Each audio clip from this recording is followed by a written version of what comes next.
यह है महात्मा गांधी के हाथों लिखे कुछ ऐसे खत जिनकी नीलामी जुलाई 2012 के दौरान लंदन में होने वाली थी। लेकिन इस नीलामी को रुकवाकर इन चिट्ठियों को भारत सरकार ने 7 करोड़ रुपए में खरीद लिया।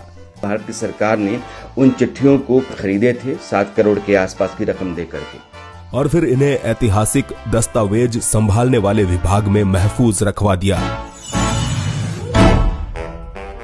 गांधी के इन खतों का जिक्र एक मशहूर अमेरिकी लेखक ने अपनी एक किताब में किया और इस किताब को भी भारत के कई राज्यों में बैन कर दिया गया। The Maharashtra government has decided to ban this book. दरअसल गांधी के लिखे ये खत एक सवाल खड़ा करते हैं।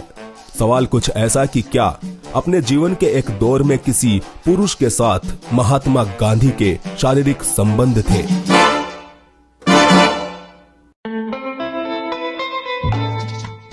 यह खत गांधी ने दक्षिण अफ्रीका में रहने वाले एक शख्स को लिखे थे जिसका नाम था हरमन कालेनबाख।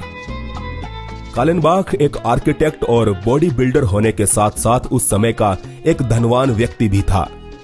दक्षिण अफ्रीका में रहते हुए नौजवान गांधी की मुलाकात कालेनबाख से हुई। दोनों दोस्त बन गए और जल्द ही इनकी ये दोस्ती आसमान चढ़कर बोलने लगी। कालेनबाख ने गांधी के साथ रहने के लिए एक नया घर बनवाया जिसे उसने खुद डिजाइन किया था।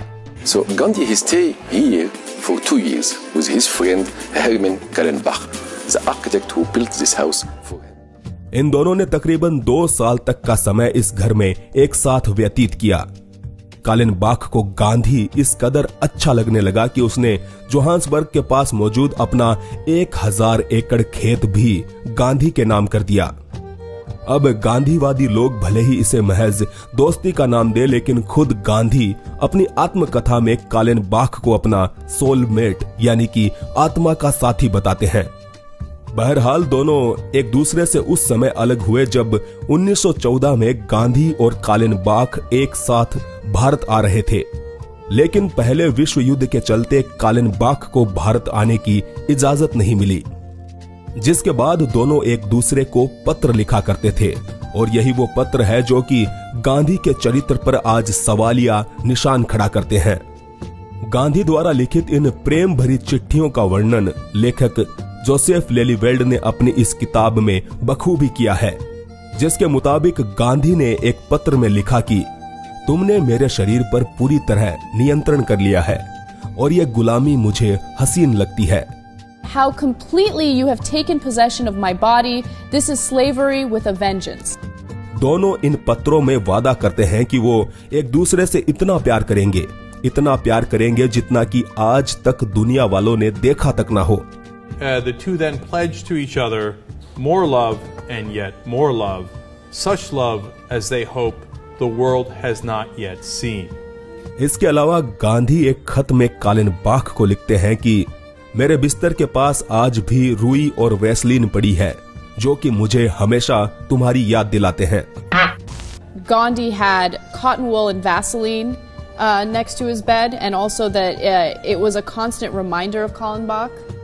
तो रुई और वैसलीन का दो दोस्तों के बीच में क्या काम हो सकता है, समझ पाना थोड़ा मुश्किल है। खैर, उन्होंने कालेनबाख से एक खत में वचन लिया कि तुम कभी किसी महिला की ओर ललचाई निगाहों से नहीं देखोगे। एक खत में उन्होंने लिखा कि मैं कभी कल्पना भी नहीं कर सकता कि पुरुष और स्त्री के बीच इंटरकोर्स इतना बदसूरत हो सकता है। सन 1933 में भेजी चिट्ठी में गांधी ने अपनी पत्नी को सबसे जहरीली औरत बताया। इन पत्रों को आधार बनाकर जोसेफ लेलीवेल्ड ने अपनी किताब ग्रेट सोल में दावा किया कि हरमन कालेनबाख के साथ रहने के लिए ही गांधी ने अपनी पत्नी से किनारा कर लिया और ब्रह्मचर्य धारण कर लिया। हैरानी की बात है कि खुद गांधी की पत्नी कस्तूरबा गांधी भी अपनी डायरी में लिखती है कि कालेनबाख के सानिध्य में आने के बाद से मेरा पति मुझसे दूर होता जा रहा है। जाहिर है कालेनबाख ने भी गांधी को पत्र लिखे थे, लेकिन वो पत्र आज तक नहीं मिले। शायद गांधी जी उन्हें संभाल कर नहीं रख पाए।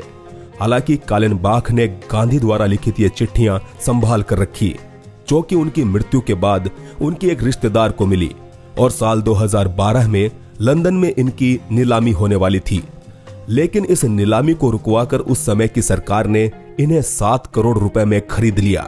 India's Ministry of Culture looked through these letters and wrote back to the government, it is, quote, the highest priority that we purchase these right away. इसी वजह से इंटरनेशनल मीडिया अटकलें लगाने लगी कि यह खरीदारी इस चिंता के कारण की गई थी कि इन पत्रों से पता चलेगा कि गांधी समलैंगिक थे। दोस्तों, समलैंगिक होने को हम बुरा नहीं बता रहे और ना ही कानून के अंतर्गत ये कोई अपराध है, लेकिन अगर वही शख्स सत्य को छुपाए जिसने दुनिया को सत्य और अहिंसा का पाठ पढ़ाया हो तो चर्चा तो बनती है। खैर, वीडियो अच्छा लगा हो तो लाइक जरूर करें, अपने दोस्तों के साथ शेयर करें और हमारे चैनल पर अगर आप नए हैं तो सब्सक्राइब करके जरूर जाएं। धन्यवाद।